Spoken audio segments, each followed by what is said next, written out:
Un saludo a los amigos de BPI TV, soy Héctor Luis Caldera desde la ciudad de Caracas. En este momento nos encontramos desde el Atillo, ubicado al este de la ciudad de Caracas, a propósito de un foro que se está realizando sobre la crisis de los servicios públicos. En este momento está hablando el ingeniero Gonzalo Morales de la Academia de Ciencias, que está exponiendo la situación de la crisis de los servicios públicos en Venezuela. Escuchemos. El transporte revolucionando todo. Yo creo pues que ese futuro está en manos de todos los señores y señoras que están aquí y de la juventud, que son los que realmente nos van a preparar ese futuro que anhelamos y que necesitamos. Pero hay que sembrar o hay que consolidar el presente de alguna manera que nos permita pensar en el futuro, trabajar hacia el futuro y buscar las soluciones.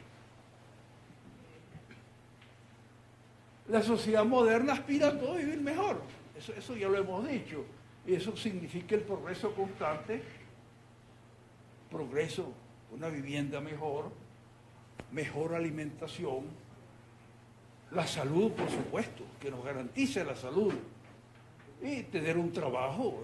Yo creo que parte pues de los grandes problemas de la sociedad venezolana es el trabajo.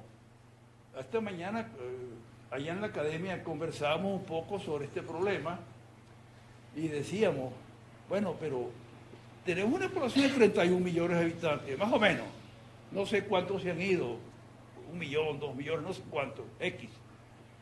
Pero para una población de ese tamaño, el número de plazas de empleo debería ser del orden de 18 millones de puestos de trabajo. 18 millones, tantos en el agro, tantos en la industria, tantos en los servicios públicos, tanto pues en lo que el gobierno necesita. El gobierno también tiene que tener sus empleados, tantos en los militares, tantos en esta parte. Pero las exageraciones sí no nos interesan, que se estén creando puestos ficticios que no son productivos. Y por supuesto, pero sobre todo, que cada puesto tenga una remuneración conveniente, la remuneración que necesita tener de acuerdo a ese trabajo. Usted remunera de acuerdo al trabajo que usted hace, no de acuerdo a su cara o a eso. Eso lo sabemos todos. Entonces, eso se alcanza habiendo trabajo, creando trabajo y las características de cómo se crean los empleos, lo sabemos todos: capital, los recursos materiales que tenemos en Venezuela. Yo no sé, esta mañana hablábamos, caramba, papá Dios, si es verdad que se portó bien con nosotros, nos dio de todo, nos dio petróleo, nos dio gas, nos dio carbón, nos dio materiales para producir, para obtener el hierro, para obtener el acero, para obtener aleaciones de todo tipo, nos dio bauxita para el aluminio, nos dio que si minas de níquel, que si minas de esto. Pero luego, ¿qué pasó?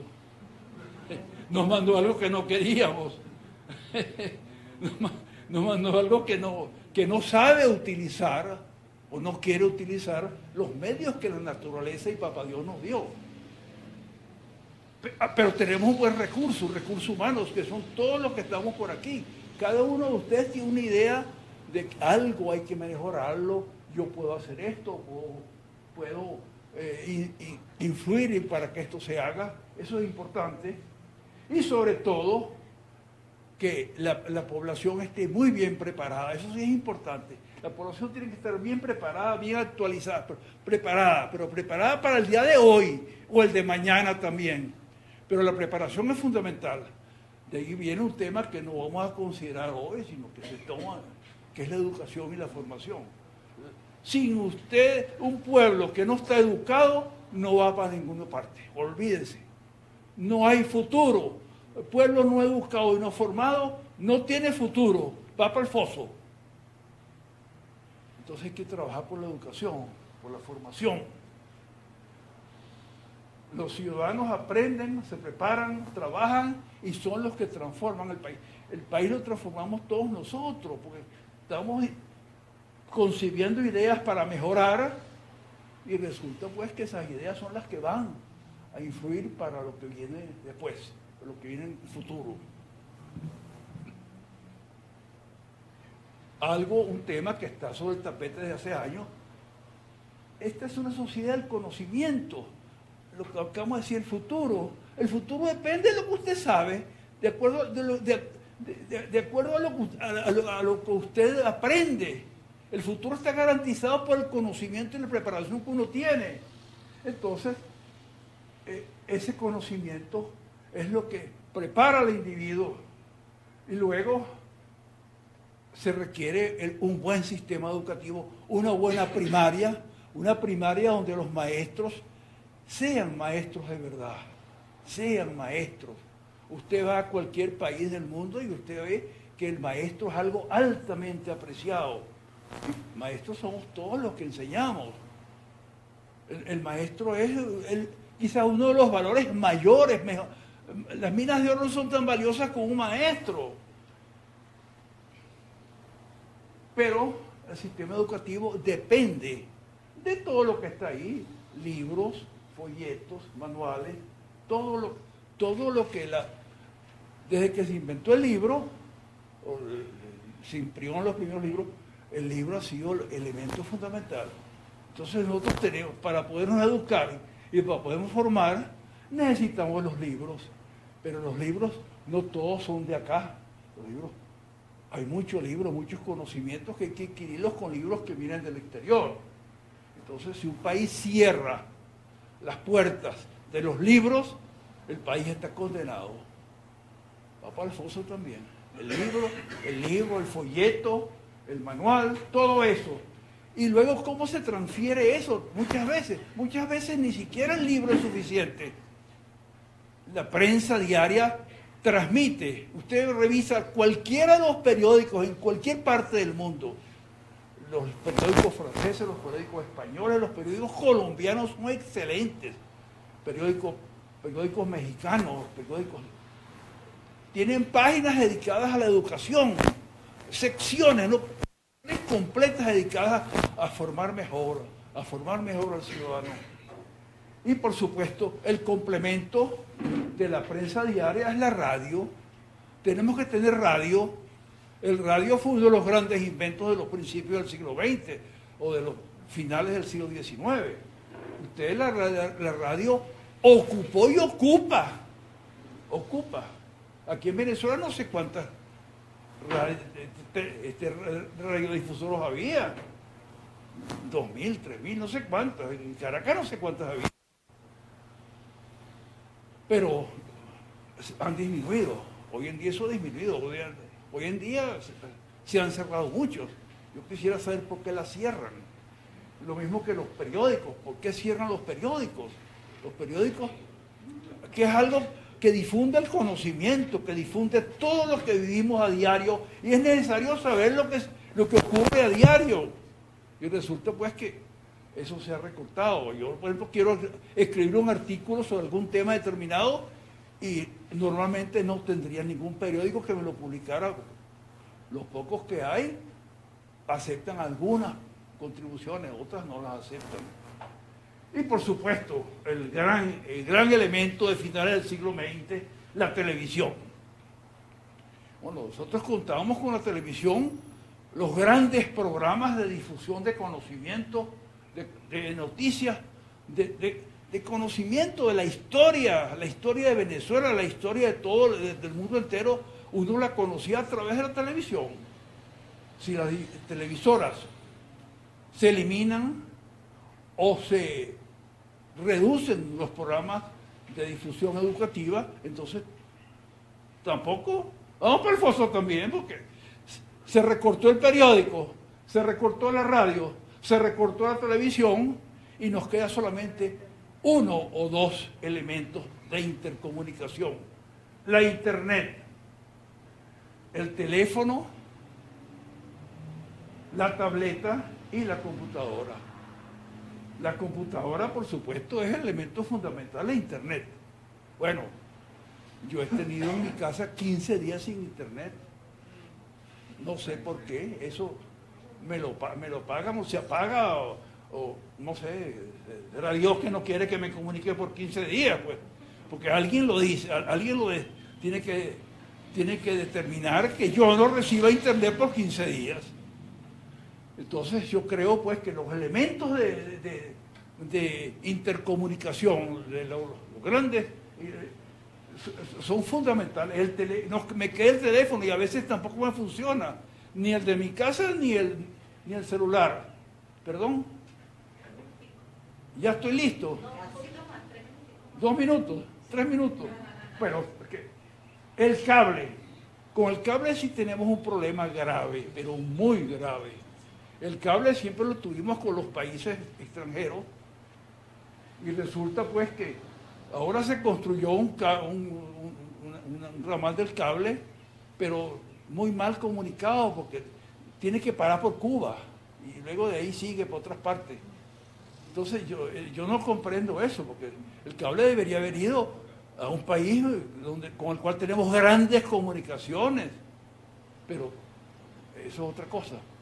O sea que nosotros, en mi opinión, en el trabajo del futuro, tiene que estar mejorar las telecomunicaciones tremendamente porque están fallando. Todo eso está fallando. Y nosotros dependemos de las telecomunicaciones, de las comunicaciones con las universidades extranjeras. Bueno, voy a tocar un punto también importante, que es los medios de transporte que son esenciales para nuestra vida. Bueno, yo creo que están un poco afectados, porque si hablamos del avión, por el aire, el transporte, necesitamos los libros que vienen por avión, y los aviones no están viniendo. Entonces, ¿cómo hacemos? ¿De dónde sacamos los libros y los periódicos que vienen del exterior? No hay manera. Ya hasta el burro se acabó. Y luego lo que deseamos es que todo sea, lo que hacemos en el país, tenga alta eficiencia en las operaciones y sobre todo que las vías estén expeditas, que hay las libres. Por ejemplo, en la vía que viene del Placer, de por allá, de la Universidad de Simón Bolívar, acá Latillo, hay un automóvil tirado en la vía, tiene como 2 o 3 años ahí, 2 o 3 años. Yo creo que tiene hasta árboles, ya le han salido árboles. En la vía que va de la Simón Bolívar abajo a Baruta, se cayó un cerro. El cerro debe tener como 6 meses que dificulta el tránsito en una buena parte de la vía y nadie se ocupa de eso. La Ingeniería Municipal no sé dónde estará. Bueno, eso es algo, y no quiero hablar de residuos sólidos, porque en la vía también de arriba de la Simón Bolívar a Baruta, hay en plena vía, algo que yo le comento a veces con las personas que me acompañan, digo, esto yo no lo he visto nunca en ningún país, ni en el norte de África. La basura tirada, acumulada en una vía importante, porque por ahí vienen los automóviles que vienen del centro de Venezuela. Yo eso nunca le digo. Esto, bueno, no voy a hablar de Inglaterra, porque Inglaterra es un país especial, pero yo fui una vez a Santo Domingo y vine comentando que nunca había visto unas calles tan limpias como las que había en Santo Domingo, hace varios años de eso. Entonces, el problema de la basura es fundamental. Yo creo que eso, yo no quiero extenderme demasiado, les doy las gracias por haberme permitido hablar con ustedes y compartir un poco estas ideas. Muchas gracias.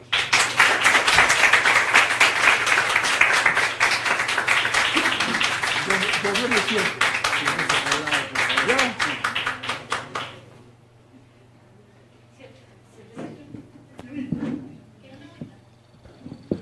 Bueno, sí, como no, está bien.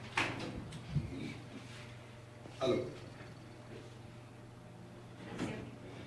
Bueno, le damos las gracias al ingeniero Gonzalo Morales, presidente de la Academia Nacional de la Ingeniería y el Hábitat, por sus palabras.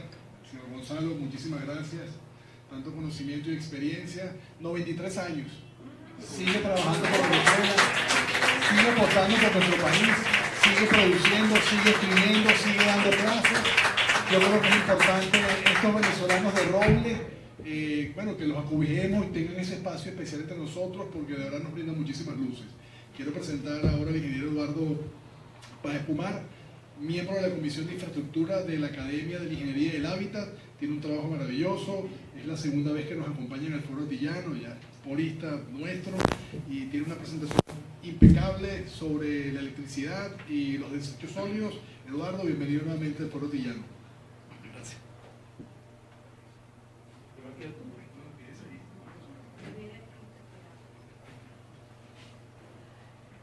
Bueno, básicamente esta presentación incluye una propuesta de aprovechamiento de los residuos y desechos sólidos de la ciudad. Pero la introducción pasa por ver cuál es nuestra situación a nivel del sistema eléctrico nacional y cómo podemos aprovechar para aprender de lo que están haciendo otros países y resolver dos problemas de servicio público. Parcialmente un problema a nivel de electricidad y parcialmente un problema a nivel de recolección de desechos sólidos.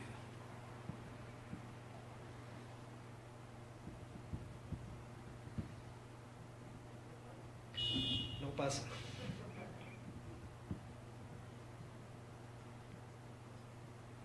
Mueve la flechita.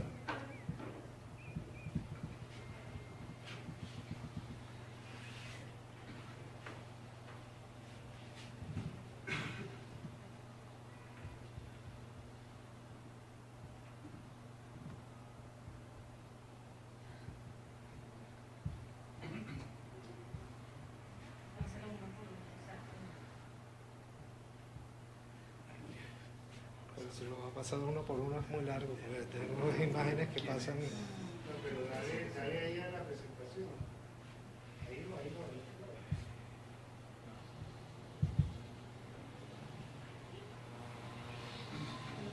Ven acá, José.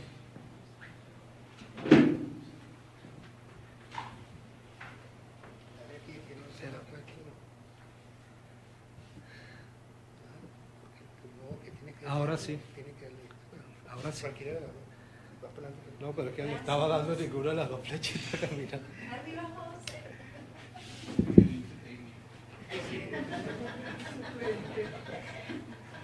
Bueno, vamos a hacer un pequeño recorrido por lo que es el servicio eléctrico, que básicamente tenemos dos fuentes importantes, una es la hidroeléctrica y la otra es termoeléctrica, las demás son de menor importancia.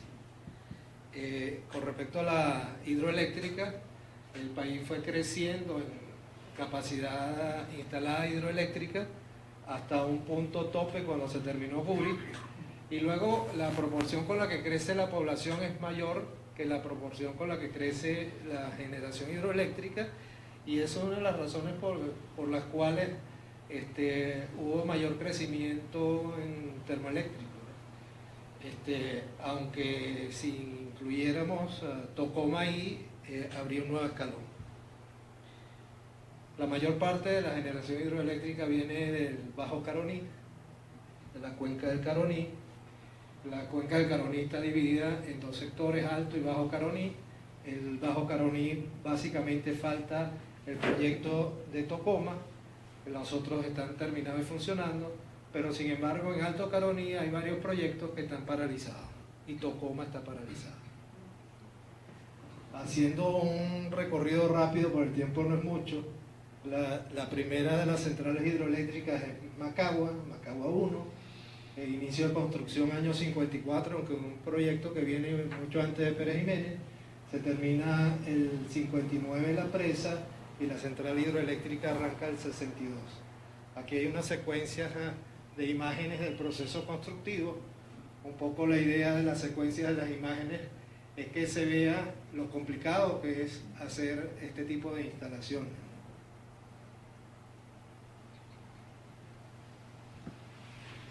La siguiente en ejecución fue la primera etapa de Guri, inicio de construcción 63, se terminó 78, 2000 megavatios esa primera etapa. Algunas imágenes del proceso constructivo.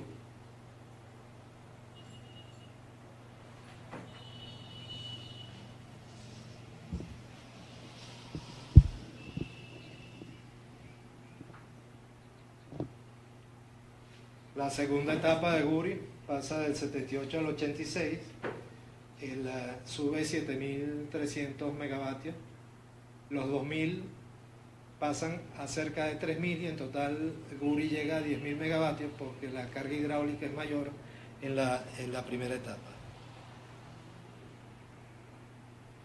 Algo del proceso constructivo de Guri.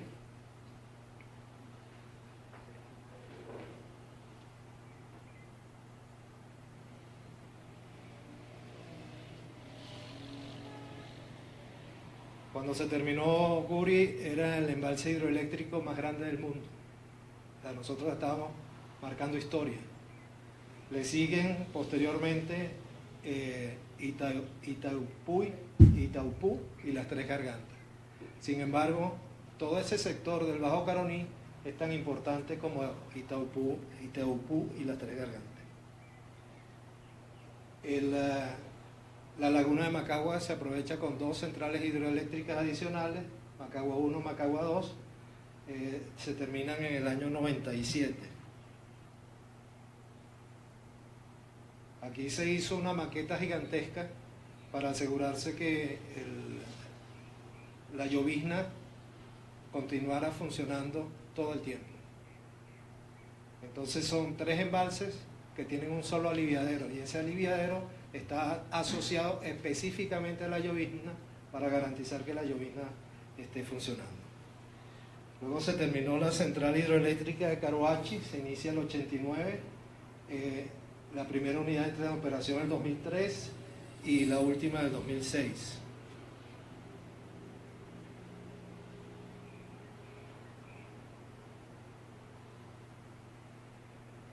Estas instalaciones fueron objeto de un Premio Nacional de Arquitectura, por cierto, sobre todo la torre de oficina.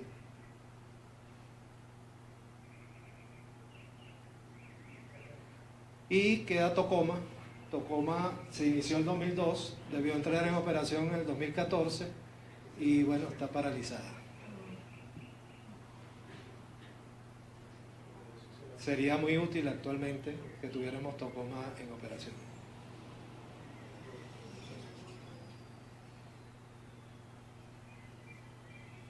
Luego tenemos unos embalses en las zonas andinas. El primero de ellos es la José Antonio Páez, en las cercanías de Santo Domingo, el río Santo Domingo. Se inicia su construcción en el año 70, se termina en el 73. Tuvo una rehabilitación en el 2015, pero sigue teniendo problemas de sedimento y ahorita de sedimentación, ahorita está fuera de servicio.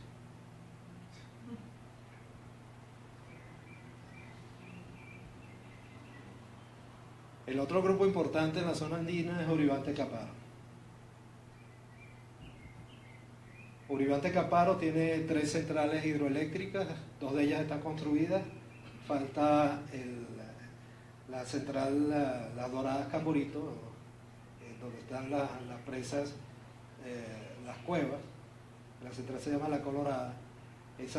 Ese trabajo está paralizado, no se ha ejecutado. Y sí se terminó la onda con San Agatón y en el caso de Bordeseco y La Vueltosa está la central hidroeléctrica de La Vueltosa, se incorporaron 2 turbinas, falta una. Algo sobre San Agatón, imágenes de construcción.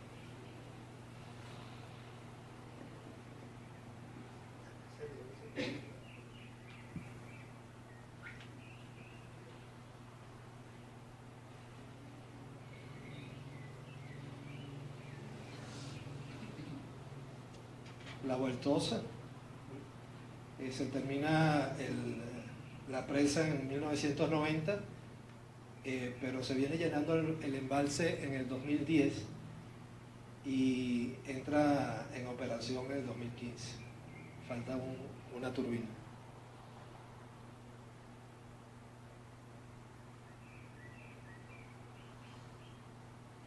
Luego están en los llanos altos occidentales el embalse Goconoy Masparro con Peña Larga, son apenas 80 megavatios.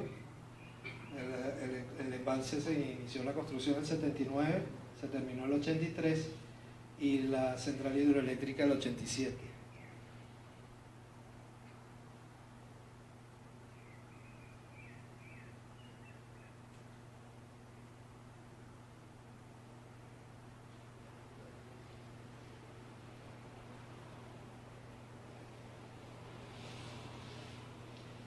Y Masparro, que es más reciente, inicio de construcción de la central 2005, terminación 2009, son apenas 25 megavatios.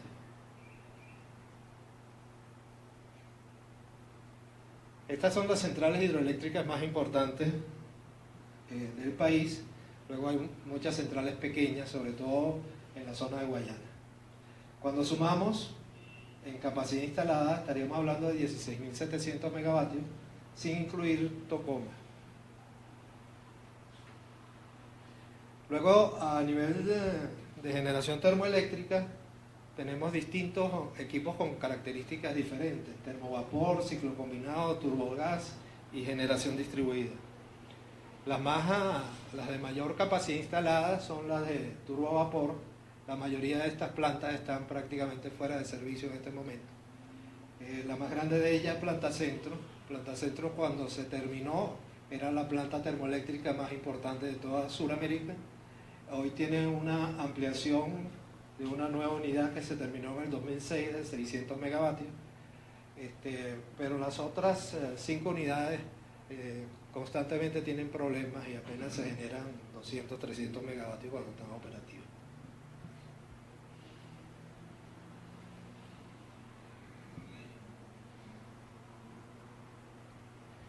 Luego está Tacoa, 1.380 megavatios con la ampliación después del incendio. Su construcción inicial fue el 78, se terminó el 81 y se repotenció el 83. Hoy en día uno va a La Guaira y es raro ver que más de una de esas chimeneas esté echando humo, ¿no? El apagón de ayer, antier, si Tacoa hubiese estado funcionando, pues la recuperación de Caracas hubiese sido mucho más rápida.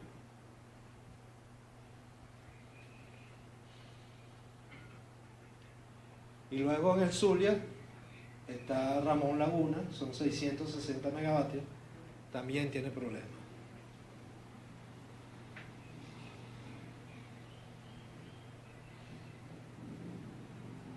Luego tenemos las plantas de ciclo combinado, la más grande de ellas, Termozulia.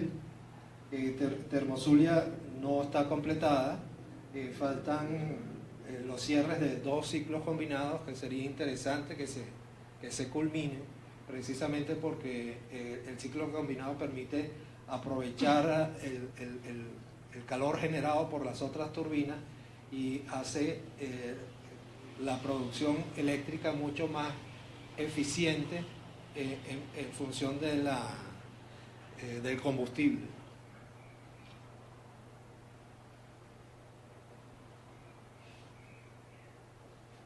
Hay varias, Josefa Camejo es otra de ellas, con ciclo combinado, 450 megavatios. Y luego tenemos turbogás y generación distribuida. Esto es la última información oficial de Corpoeléctrica, es del año 2013.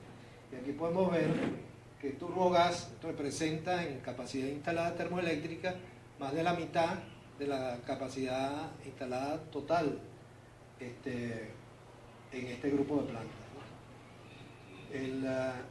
Pero tenemos problemas por falta de gas.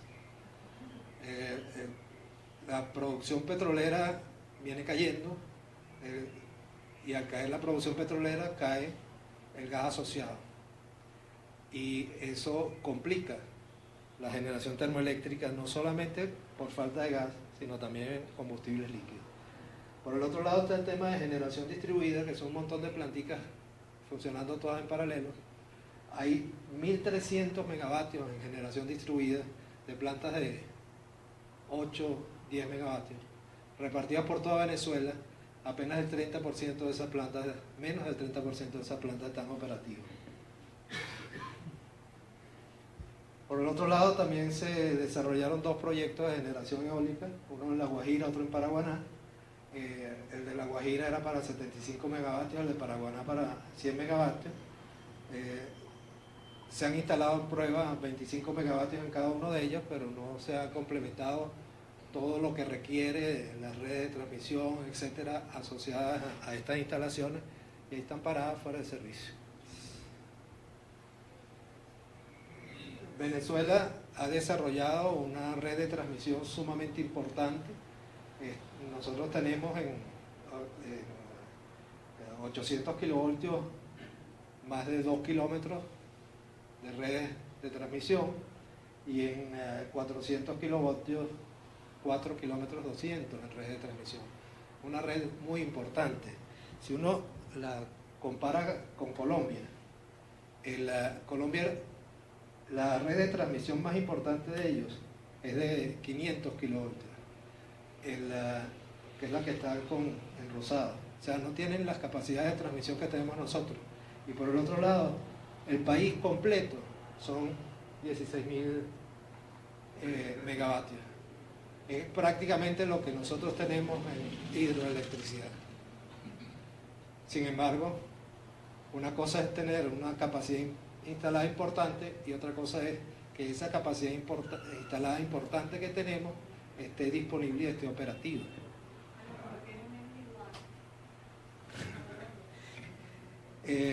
Uno de los grandes problemas que hay en el país es la falta de información. A partir de la sequía del 2009-2010, la información que se recibía día a día del OPSIS, desapareció la página web y desapareció la disponibilidad de esa información. Entonces, a partir de esa fecha hasta el 2013, la información que se recibía era una vez al año de Corpoelec hasta el 2013, que es este cuadro. En este cuadro estamos hablando de 30.000 megavatios en capacidad instalada. De ahí para acá, en varios estudios que han realizado, tanto el grupo Ricardo Zuluaga como el ABIEN, la Asociación Venezolana de Ingenieros Eléctricos y Mecánicos del Colegio de Ingenieros, tomando en cuenta los anuncios de plantas que se promocionan, que se pusieron en servicio, estaríamos hablando que deberíamos haber llegado, según un estudio que hizo Miguel Lara Guarena, a 36.000 megavatios en capacidad instalada. Sin embargo, en ese estudio que manejaron ellos en febrero de este año, apenas el 38% de esa capacidad instalada estaba disponible. Ese 38% son 13.000 megavatios. Y sobre todo lo fuerte es que en disponibilidad térmica era apenas el 22%. Sin embargo, el estudio de ABIEN determina que la cosa de disponibilidad está mucho más crítica y que tenemos apenas 10.500 megavatios disponibles. No lo sentimos tanto porque hemos tenido una crisis generalizada.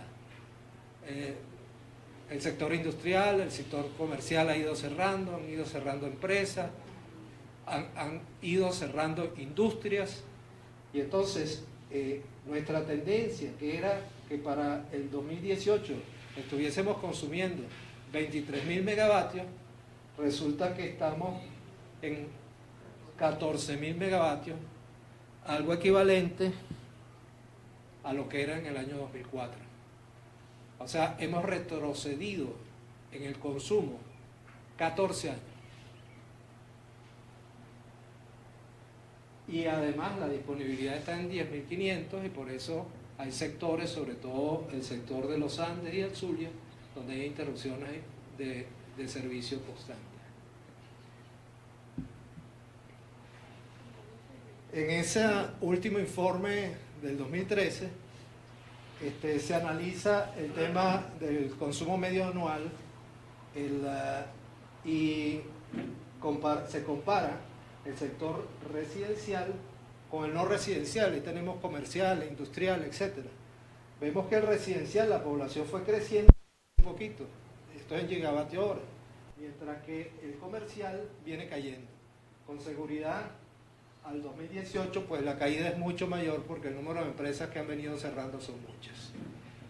Pero bueno, como ven, la diferencia entre el sector comercial, industrial y el sector residencial es bien importante. El otro punto tiene que ver con la cuestión con el tema de las tarifas, porque las tarifas fueron creciendo hasta el año 2000, donde teníamos 7,63 céntimos de dólar el kilovatio hora, y hoy en día, en el 2018, tenemos 0,001 céntimos de dólar el kilovatio hora. Entonces, ¿qué ocurre? La electricidad está regalada. En la tarifa que recibimos en la casa, nos ponemos las manos en la cabeza porque se está mandando la basura a la bonanza y nos cobran 800.000 bolívares por la basura a la bonanza, pero por la electricidad se cobra 3.000 bolívares.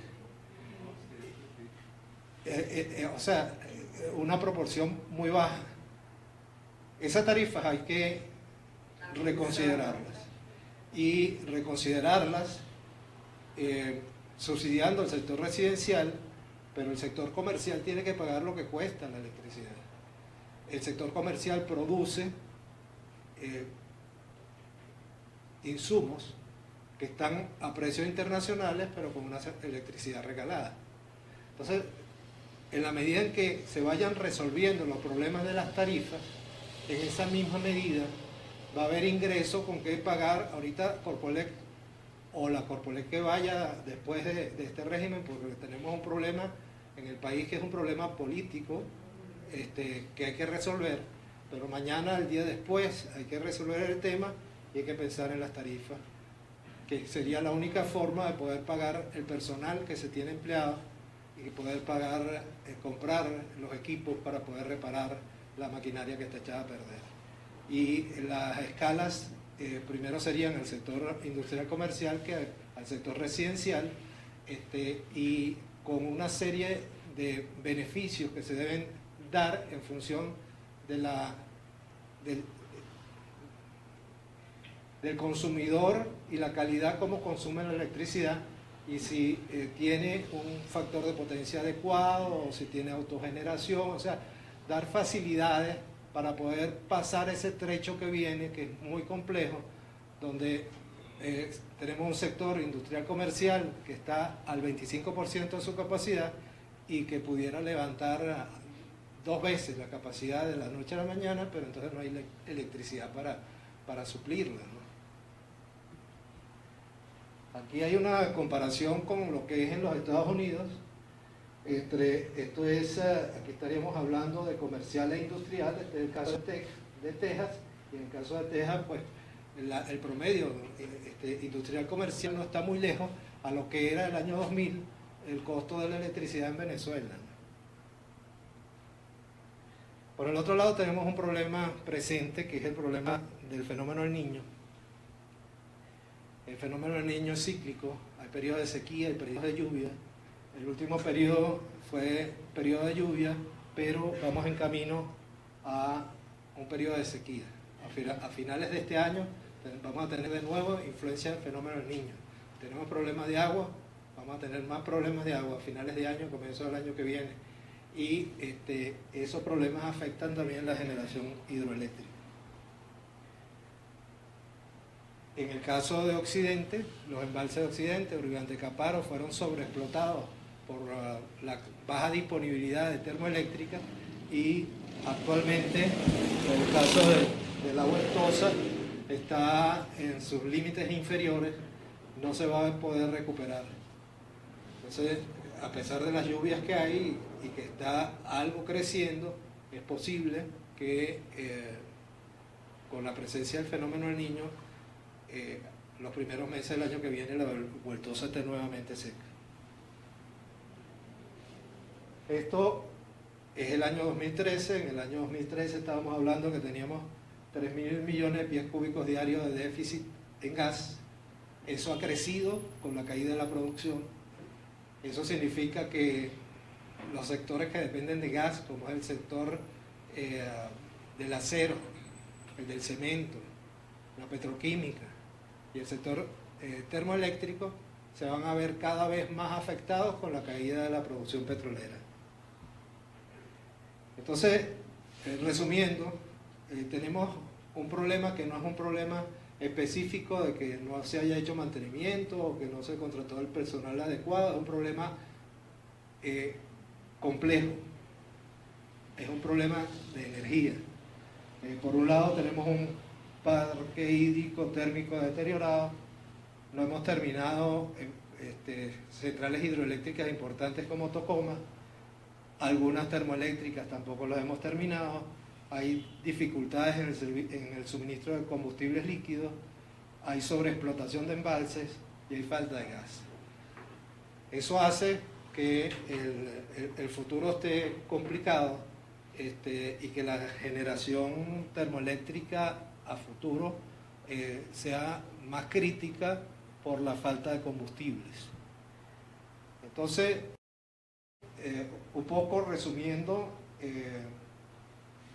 Corpoelec, al no haber mantenido las plantas termoeléctricas, lo que ha hecho es sobrecargar la transmisión y pierde maniobrabilidad.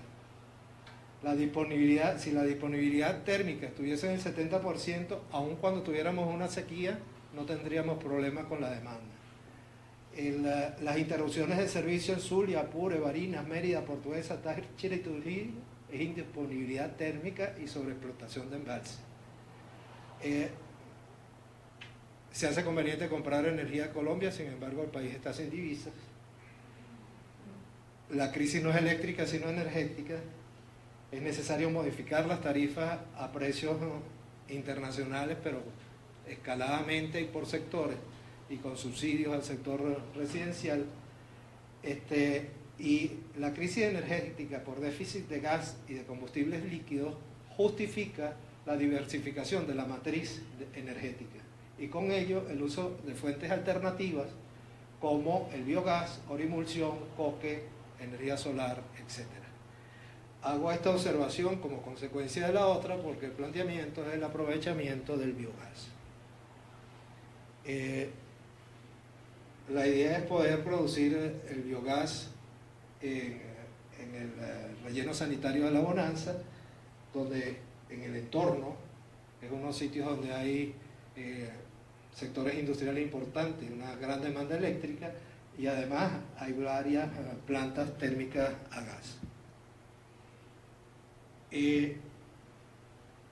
Se resolverían dos problemas simultáneos: el problema de la basura y se mejoraría la generación termoeléctrica. Nosotros tenemos una serie de municipios que deberían estar funcionando todos coordinados por la alcaldía metropolitana, sin embargo eso no ha sido posible y ahora menos todavía porque la alcaldía metropolitana fue desmantelada. Pero es la alcaldía metropolitana quien debe ser el responsable del traslado de la basura de la ciudad a la disposición final y debe ser el responsable del relleno sanitario de La Bonanza. Contrato que era con la alcaldía metropolitana. Cuando analizamos la cantidad de basura que se produce, particularmente en los municipios de Caracas, estamos hablando de 5.600 toneladas de basura diaria, de desechos y residuos sólidos. Esas 5.630 toneladas son cifras del 2011 en Baruta, Chacao, Latillo, Sucre y Libertador, que es del 2012. Estoy utilizando estas cifras porque, viéndolo en el ejemplo que vemos aquí en el municipio de Baruta, por el problema que hay, que hace el costo de los alimentos, el cierre de restaurantes, la cantidad de gente que ha salido de Venezuela, la producción de basura fue bajando. Pero hay que pensar en que podemos estar produciendo algo equivalente a lo que era el 2011. En el caso del municipio de Libertador, todas las parroquias van a La Bonanza. En el caso del estado Miranda, además de Baruta, Chacao, El Hatillo y Sucre, hay otras parroquias Sí, hay otras parroquias que también van a la bonanza. Entonces podemos estar hablando de que hay 7.500 toneladas diarias de basura que salen de Caracas. Ahora, ¿qué ocurre? Originalmente, Las Mayas era el sitio a donde llegaban todos los camiones de basura de los distintos municipios, depositaban su basura ahí y regresaban a su municipio. Entonces hacían un recorrido que no era más de 20 kilómetros. Lo que está ocurriendo en este momento es que no se puede descargar en Las Mayas, la basura que sale del Atillo tiene que ir a la bonanza, pero va a la bonanza en unos camiones que no son diseñados para trasladar la basura y no tienen un sitio de acopio intermedio donde descargar, montarla en unos camiones de mayores dimensiones para trasladarla a distancias mayores. Y eso es parte del problema importante que hay en la recolección y en los costos. En el caso del municipio Sucre estamos hablando de 50 kilómetros de ida y 50 kilómetros de vuelta. O sea, esos camiones hacen 100 kilómetros al día en recorrido para disponer la basura en la bonanza. Y esto es lo que tenemos en Las Mayas. Las Mayas originalmente eran 5 compactadoras, esas 5 compactadoras la abandonaron y terminaron disponiendo la basura a cielo abierto, con el agravante de que esa disposición de basura a cielo abierto está rodeada de residencias. Ahí tenemos los lixiviados, las ratas, los zamuros, miren cómo están los zamuros allá arriba. Yo no sé cómo vive esa gente ahí con esa situación.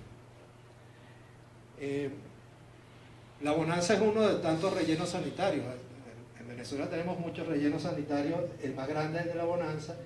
En Maracaibo hay uno de 113 hectáreas, la ciénaga, que de alguna forma pudieran aprovecharse también para generación de biogás. Cuando se construyó la bonanza contempló la captación del biogás,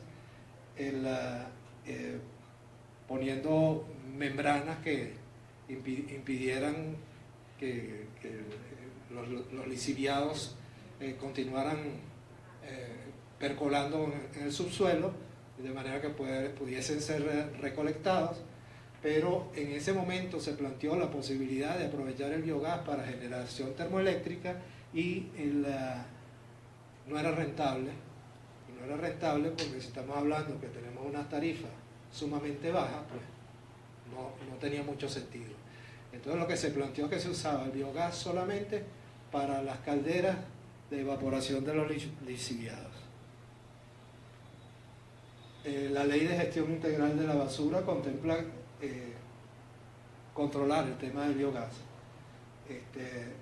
de manera de reutilizarlo y que no incida en el calentamiento global.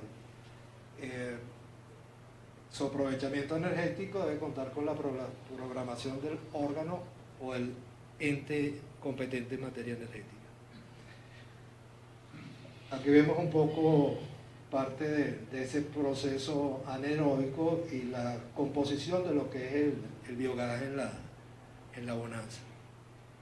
El biogás no tratado genera olores molestos, peligro de explosión, aumento de emisiones de gases de efecto invernadero, afecta las posibilidades de uso final del relleno y pérdida de valor económico.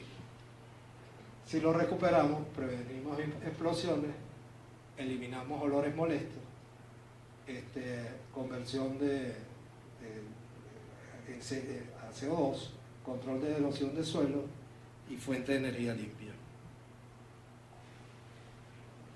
Como decíamos, la bonanza recibe 7.500 toneladas día de residuos y desechos sólidos.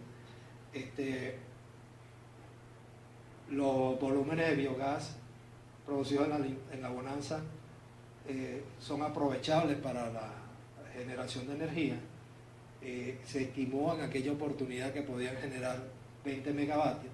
Sin embargo, pues no era un negocio rentable y solo se utilizó para la eliminación de los lixiviados. Ahora, en una de esas investigaciones que estaba haciendo me encontré con algo que venían haciendo en Chile. Resulta que Chile, en el norte de la ciudad, montaron una unidad compactadora de basura que les permite trasladar la basura desde la ciudad de Santiago a un relleno sanitario en un sitio que se llama Loma Los Colorados. Ese relleno sanitario está a 50 kilómetros de Santiago. Es una situación parecida a la que tenemos en Caracas. Y la estación de transferencia, donde están las unidades compactadoras, está en la plena ciudad de Santiago. Ahí llegan los camiones de recolectores de basura. La basura es compactada, pero es compactada en unos contenedores verticales que luego son montados en un ferrocarril, y ese ferrocarril traslada esos contenedores hasta el relleno sanitario, a 50 kilómetros de la ciudad de Santiago. Allá aprovecharon la generación de biogás para producir electricidad, y se fue construyendo en 2 etapas. Esta es la planta que tienen en este momento, y tienen proyección ya para generar electricidad hasta para 400.000 personas. Nosotros, coincidencialmente, tenemos una situación fortuita con relación a las mallas y con relación a la bonanza, que no la estamos aprovechando.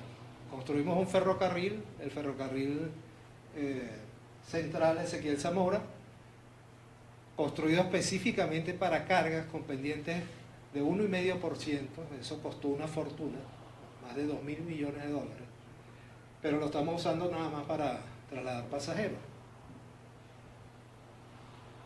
Tiene unas instalaciones muy amplias, lamentablemente no está operando como debería estar operando, con trenes que lleguen cada 3 minutos y poder trasladar a la población de los valles del Tuy eficientemente.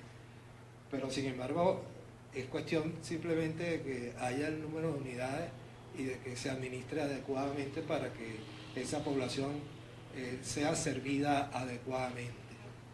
Y bueno, que las tarifas sean proporcionales a las de transporte superficial, de manera de que no tenga exceso de usuarios. Pero como ustedes ven, pues hay unas instalaciones de primera línea montadas. Eso costó 2.400 millones de dólares y lo estamos subutilizando.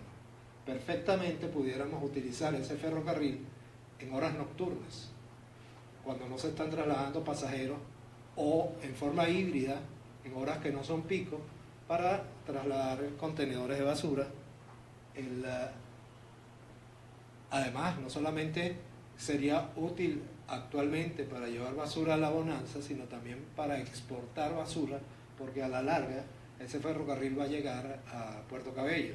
Tenemos un tramo en construcción desde la encrucijada a Puerto Cabello que no está terminado, y falta por construir el tramo entre Cuba y la encrucijada.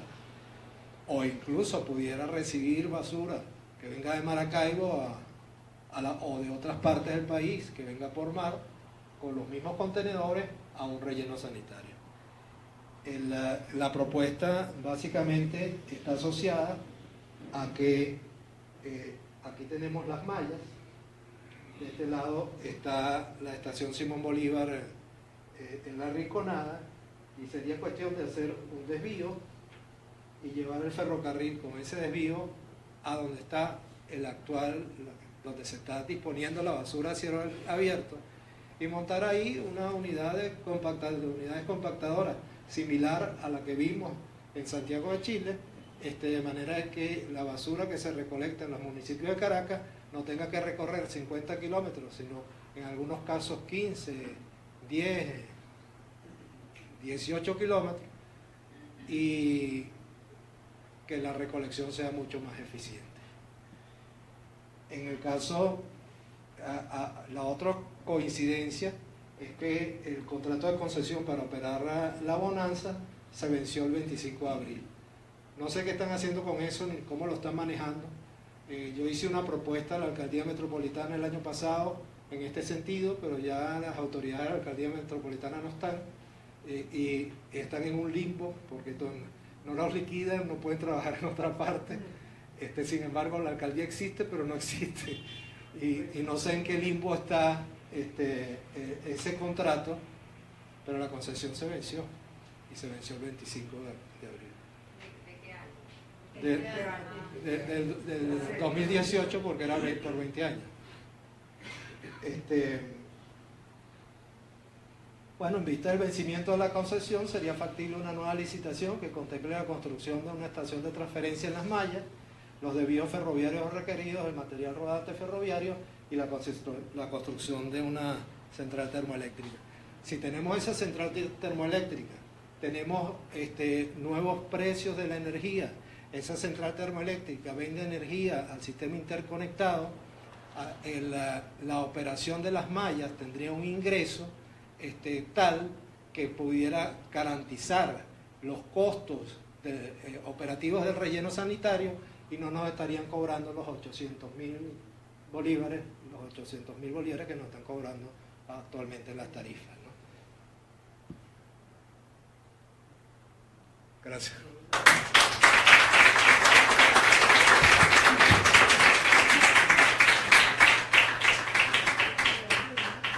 Bueno, si quieren hacer abrimos el proceso de preguntas y respuestas. Yo les recuerdo una vez más que traten de ser concisos con las preguntas, por favor. Es importante para dar la oportunidad a varios a manifestar nuestras inquietudes. Estoy seguro que cualquiera de los dos está dispuesto a dar respuesta. Bueno, si alguien tiene alguna pregunta,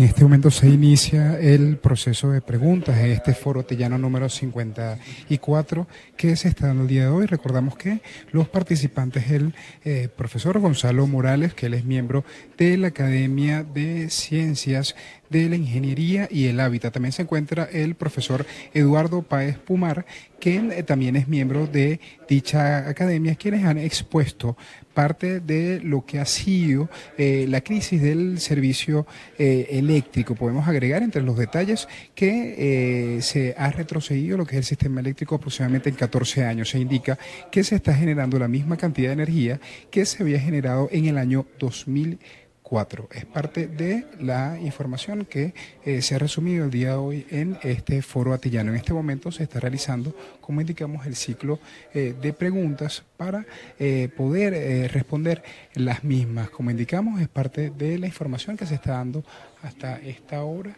desde la ciudad de Caracas, en este foro atillano que se está realizando el día de hoy. Como indicamos, está dándose el ciclo de preguntas que en este momento se está dando. Cuando tengamos más información, por supuesto, nosotros vamos a tratar de reconectar otra información para poder entrevistar de antemano a cada uno de los ponentes de este foro, que les reportó desde la ciudad de Caracas, Héctor Luis Caldera.